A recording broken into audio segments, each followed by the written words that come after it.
Chama cha wazee wanaume Tanzania kimewataka wazee nchini kusimamia na kulinda maadili ili kusaidia kujenga kizazi chenye misingi imara sasa na baadaye.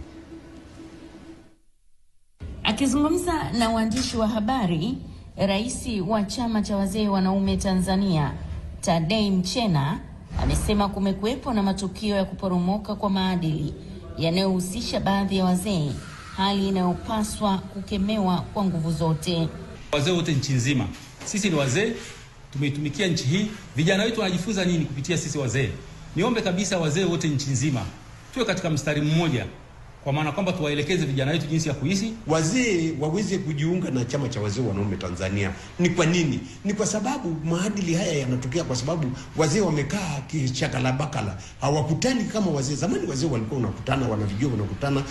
Kwa upande wao, baadhi ya viongozi na wazee wameeleza mchango wao katika kuhakikisha maadili yanaendelea kudumishwa kupitia ushauri na mienendo yao ya kila siku. Ndani ya chama hiki wazee wengi tunawarudisha katika maadili yao, maadili ya wazee wanaume. Tunawarudisha katika majukumu yao ya kifamilia, tunawarudisha katika maadili.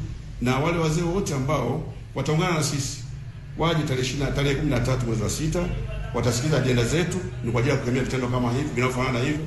Wakati huo huo, Waziri wa Maendeleo ya Jamii, Jinsia, Wanawake na Makundi Maalum, Dr. Dorothy Gwajima, kupitia mtandao wake wa Instagram ameonyesha wasiwasi kufuatia kauli ya mzee mmoja iliyosambaa mitandaoni na kuzua mjadala kuhusu maadili nchini.